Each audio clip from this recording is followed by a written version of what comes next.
The lonely single dad opened his door for one night, not knowing who he was protecting. The rain hadn't stopped since midnight. Sheets of water poured down the quiet streets, turning the world outside into a watercolor blur. Inside a modest house tucked behind a row of maple trees, the air was still. Adam Brooks, 35, had just returned from his night shift. His maintenance badge was still clipped to his soaked jacket. He hung it by the door, careful not to drip water onto the mat. His boots thudded softly on the wooden floor as he moved through the house, quiet and practiced.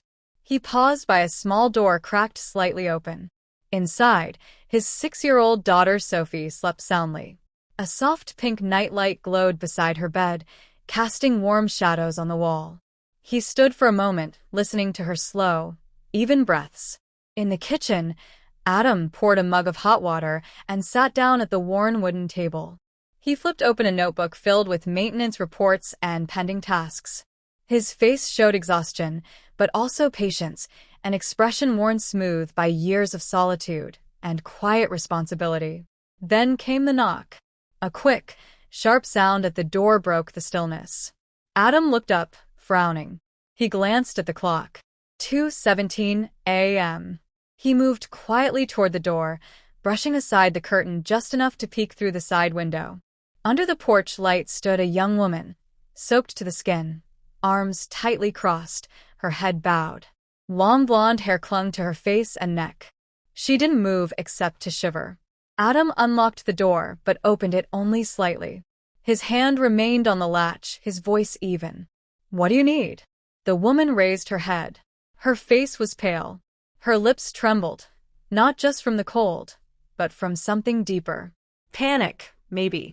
Shame. She spoke carefully, almost too softly to hear. "I'm sorry," she said. "I didn't know where else to go.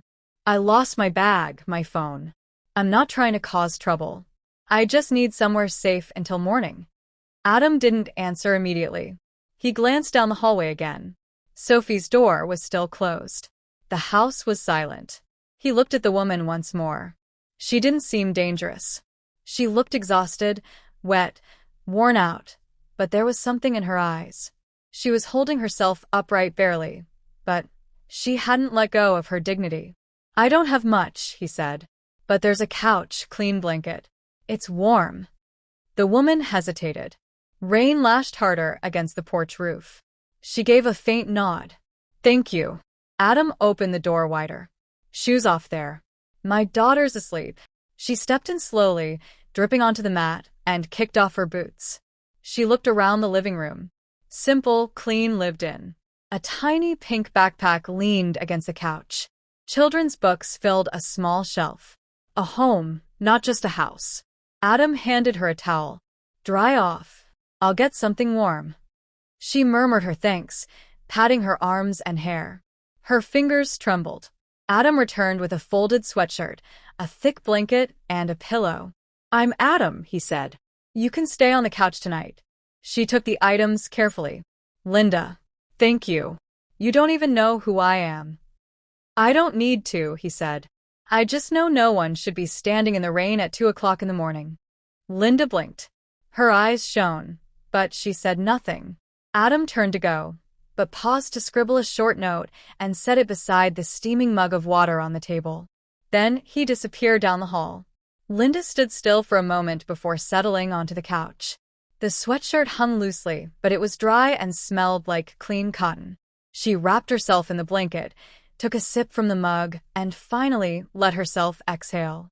Then she saw the note. "Extra blankets in the left closet. Hot water is yours. Please keep quiet. My daughter's a light sleeper." She read it again. Then again. No questions, no judgment. Just care. Quiet, unspoken care. Her grip tightened around the mug.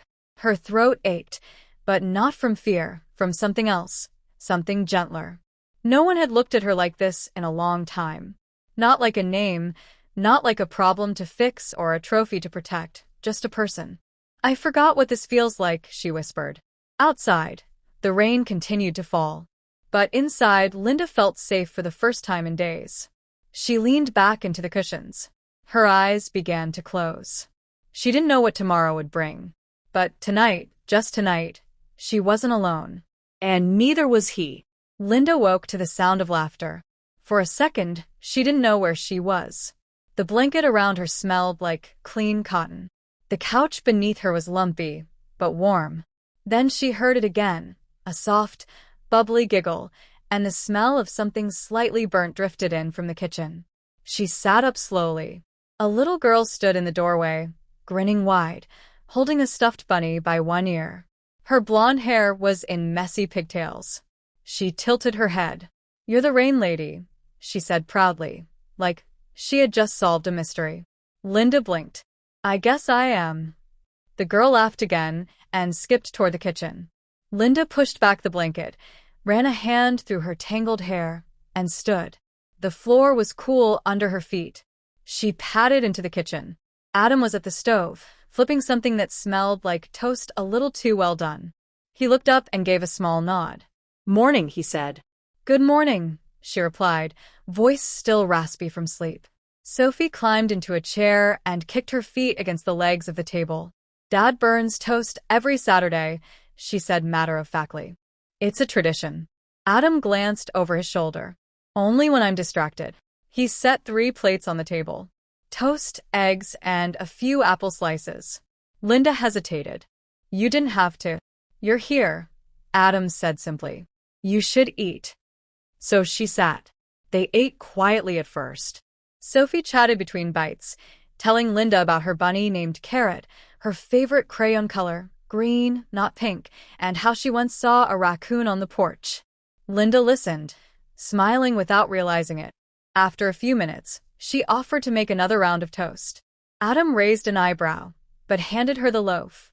She turned the dial, waited, and burnt it. "Oops," she muttered, pulling the charred slice out. Sophie giggled. "Now it's your turn to burn it." Adam took the toast, buttered it calmly, and ate every bite without a word. Then he quietly made another batch for Sophie. Linda watched him. No lecture, no teasing, just acceptance. She couldn't remember the last time someone let her get something wrong and didn't use it as proof she wasn't good enough. After breakfast, Linda offered to help clean up. Adam just shook his head. "Your guest." "I don't feel like one," she said softly. He met her eyes. "Good." The morning light spilled through the small kitchen window. Everything felt quiet, but not empty. Linda leaned against the counter, holding her warm mug in both hands. "They always looked at me like I was a brand," she said suddenly. "Like I had to be perfect all the time. But you looked at me like I was just a person." Adam didn't say anything. He just nodded like he understood more than she'd said. Linda cleared her throat. "I know this is unusual, but would it be okay if I stayed 2 more nights? I told a friend where I am. She's trying to figure things out. I'll be out of your way." Adam took a moment before answering. "Couch is still yours." Linda exhaled, a quiet breath she hadn't realized she was holding. "Thank you," she said. He gave another nod and turned back to rinse a plate. That day, nothing dramatic happened. But to Linda, it didn't feel small. It felt like breathing without holding something in, like being part of a normal morning without pretending, like something steady, even if temporary. And sometimes that's all a person needs to start feeling like themselves again. Linda didn't expect to last a whole day at the laundromat. The place smelled like detergent and old socks. The owner, Mrs. Dorsey, was kind but blunt. The customers weren't mean exactly, just impatient. Linda had never handled a broken coin machine before, or folded clothes that weren't hers, or figured out how to get detergent out from under her nails. On her 3rd day, a man in a damp jacket snapped at her for giving him the wrong change. She apologized, flustered, trying to fix it, but his tone had already cut too deep. By the time her shift ended, her back ached from all the bending, and her hands were red and raw. She walked out behind the building and leaned against the wall, biting her lip to keep the tears in. It wasn't the work. It was the way the smallest mistake made her feel like a failure again. That night, she didn't say much over dinner.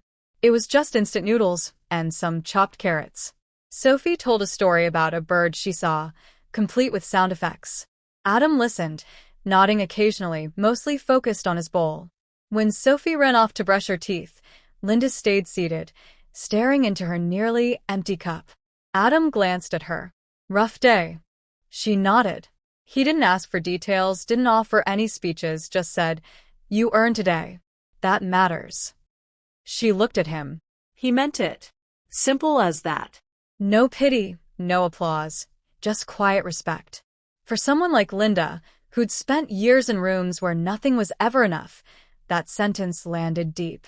Later that evening, Linda helped Sophie pick out pajamas and read her a bedtime story. Something about a bear who couldn't fall asleep unless the stars were just right. Sophie asked Linda to stay for just one more page. And when she finally drifted off, Linda lingered a little longer, watching the slow rise and fall of her breathing. In the hallway, Adam was folding laundry. "You're good with her," he said without looking up. "She makes it easy," Linda replied, then added, "You do too." Adam gave a half smile and kept folding. The days passed like that. Quiet, steady, real. Linda started to get better at the laundromat. She learned how to fix a jam dryer without panicking. She even got a customer to smile once. Mrs. Dorsey gave her a nod of approval one afternoon that made her feel prouder than any award she'd ever received. She still messed up, still got tired, still had moments when her hands shook after a long shift. But she kept showing up. Each evening, she came home to a house that wasn't hers, but didn't feel foreign anymore. She'd sit at the same small table, eat simple meals with two people who never asked her to be anything more than who she was in that moment.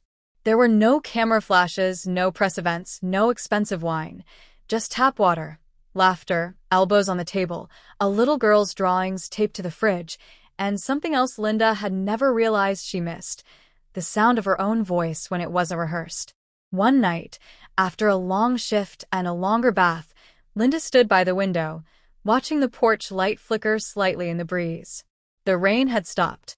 The sky was dark but peaceful. Adam walked in with a blanket over his shoulder, ready to crash after a double shift. He paused when he saw her standing there quiet.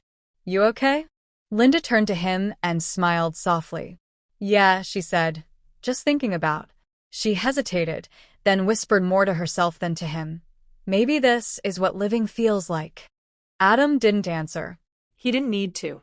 She turned back to the window, and for the first time in years, she felt grounded. Not by where she was, but by who she was finally becoming.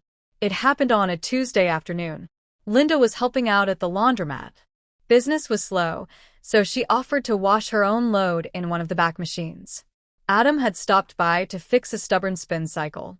He was just about to leave when something slipped from Linda's jacket pocket as she folded it. It hit the tile with a soft clink. Adam looked down. A necklace, thin gold with a small diamond pendant, subtle but clearly expensive. Cartier. He'd seen one like it before in magazines, never in person. Linda froze. Then slowly, she bent to pick it up and curled it into her hand. Adam said nothing. She waited, but he didn't look at her, just wiped his hands on a rag, gave a brief nod to Mrs. Dorsey, and walked out into the afternoon light. That night, the kitchen felt quieter than usual. Sophie had gone to bed early. Adam stood at the sink, rinsing out 2 mugs. Linda sat at the table, her fingers circling the rim of her cup. She had wanted to explain, but hadn't found the words. He spoke first. "You don't have to tell me everything," he said, not turning. "But I won't pretend I didn't see it." Linda nodded slowly. "I didn't mean for it to fall out." "I know. My name really is Linda," she said. "But I haven't been completely honest." Adam turned and leaned against the counter. "I come from a different world," she said. "Gated driveways, charity dinners, staged smiles. My life was press releases and approval ratings. I grew up learning to pose, not speak." She looked up at him. "I wasn't hurt," she added quickly. "Not in the way people expect, just managed. I was a brand before I was a person." Adam didn't speak, his expression unreadable. "I left," she continued. "No one thought I would, not even me. But I woke up one day and didn't recognize the girl I was pretending to be." She opened her hand and laid the necklace on the table. The diamond caught the light. I should have left it behind or sold it, but I kept it like proof that I wasn't making it up, that I had lived that life once. Still, Adam didn't speak. I wasn't trying to fool you, Linda said. I just wanted to breathe. No cameras, no image, just space to exist. He finally said, "You could have told me. I didn't think you'd believe me. Or maybe I was afraid everything would change." A long pause filled the room. Adam picked up the necklace, turned it over, then set it back down. "You're not the only one who's ever wanted to be someone else," he said. Linda blinked. "Are you mad?" He shook his head. "No, just thinking." "But I broke something," she said. "Didn't I?" He met her eyes. Maybe. "But you were honest tonight. That matters." Then he turned back to the sink, rinsing the last mug. Linda stayed seated, the necklace still on the table. For the first time in days, she didn't know where she stood with him. But maybe that was fair. Trust, she realized, isn't something you win and keep forever. It has to be chosen, especially after it cracks.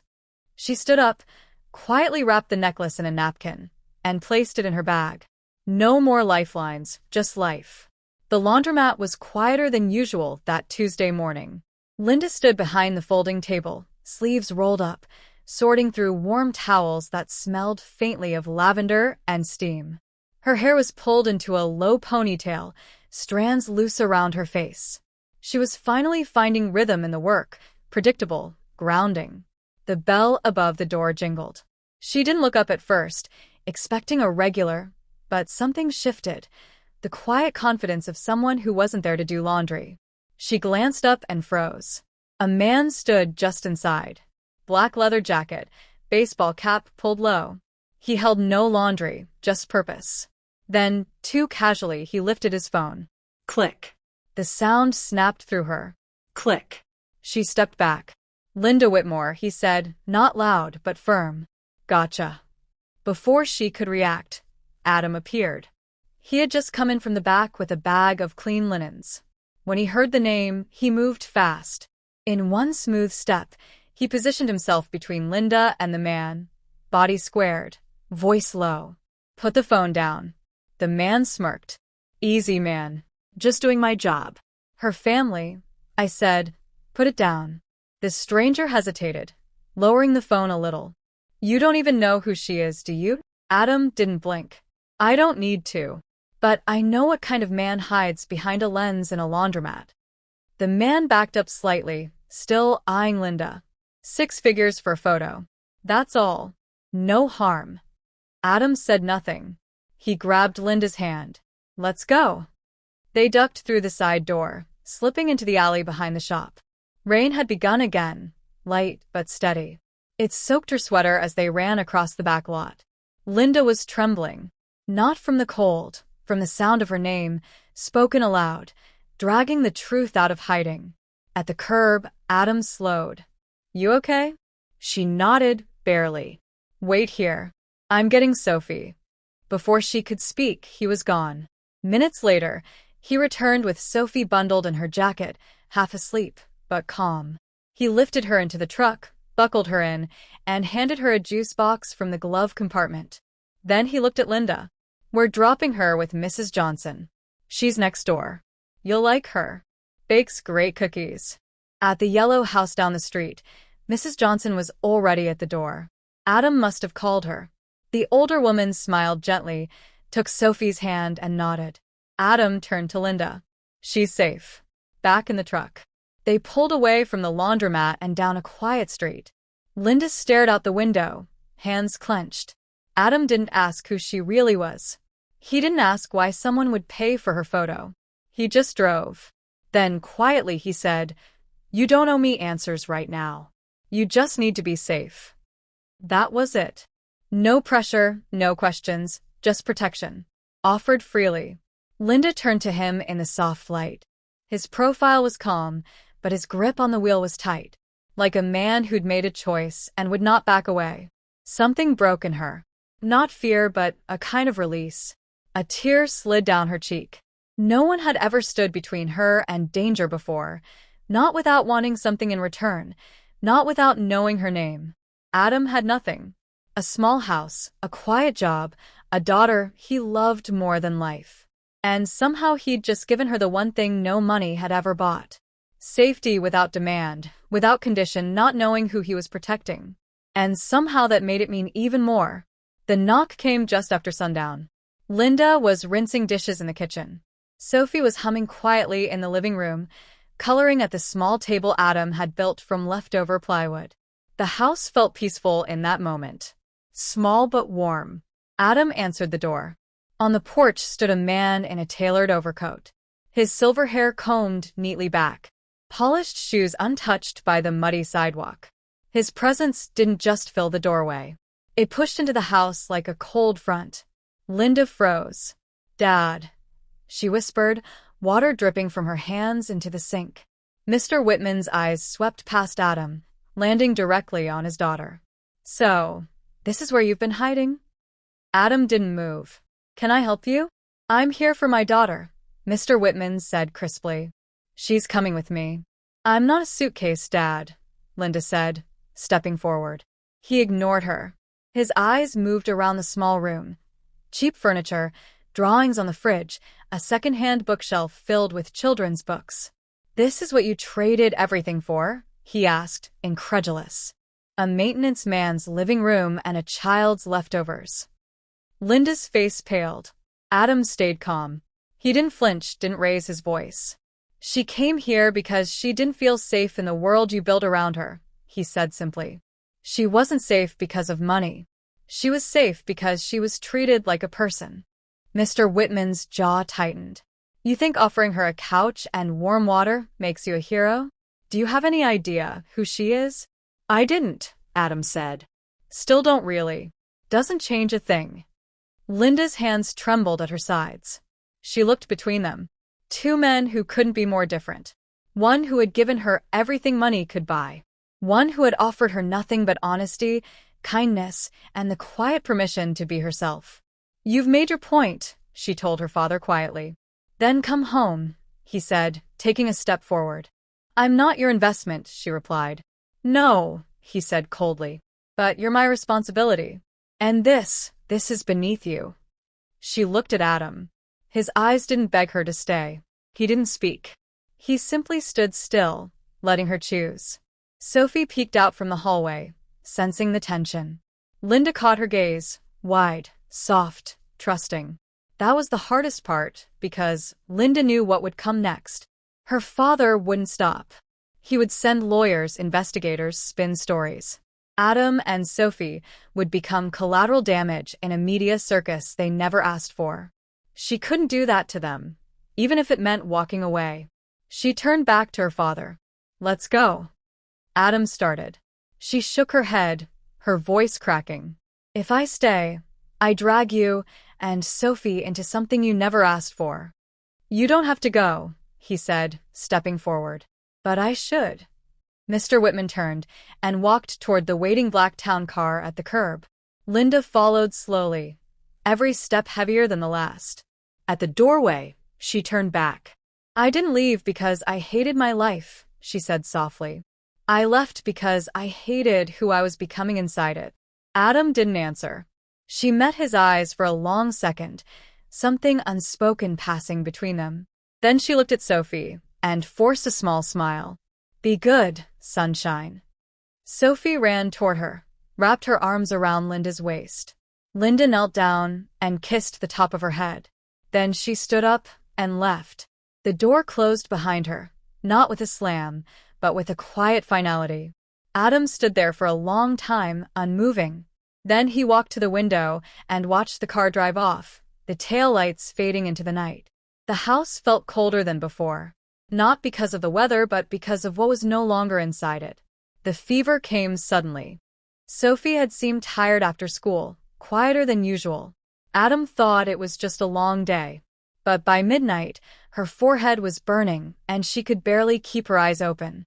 He wrapped her in a blanket, carried her to the truck, and drove to the nearest emergency clinic, trying not to panic. The hospital lights were bright, too clean, too far from anything familiar. He stood at the reception desk, holding his shivering daughter in his arms. "She's burning up," he said. "I think it's a high fever." The nurse nodded and motioned for another to take Sophie to Tree. Adam hesitated for just a second before letting go. The hallway swallowed her small body and her tired eyes. The woman behind the counter turned to him. "Do you have insurance?" I do, but it's minimal," Adam said, his voice dry. "I can pay some now, but for admission and tests, we require a $2,500 deposit," she said firmly. "Up front." Adam blinked. "I don't have that, but I can. Please. She needs help. She's 6. "I'm sorry," the woman said, softer this time. "It's policy." Adam felt the floor shift beneath him.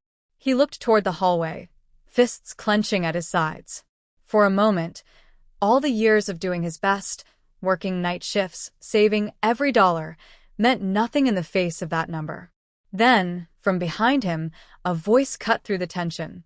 "I've got it." He turned sharply. Linda stood at the front doors, rain dampening her coat, eyes calm, purposeful. She walked up to the desk without hesitation, pulled out a black leather wallet, and handed the nurse a card. "Put everything under my name. Admission, tests, treatment, all of it."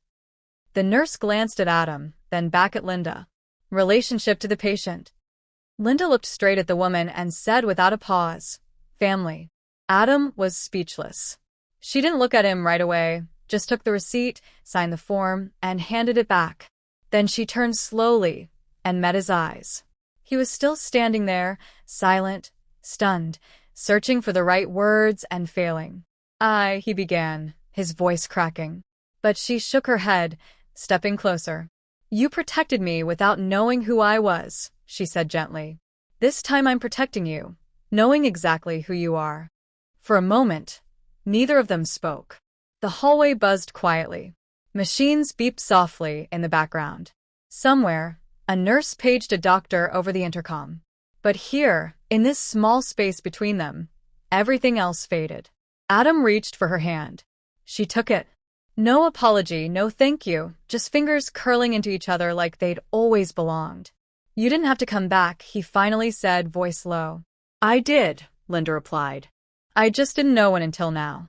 They sat together in the waiting room, side by side, hands still joined. An hour later, the doctor came out. "She's going to be fine, just a virus. We'll keep her overnight to monitor the fever." Adam exhaled in relief, leaning his head back against the wall. Linda touched his arm gently. "You okay?" He looked at her. Really looked.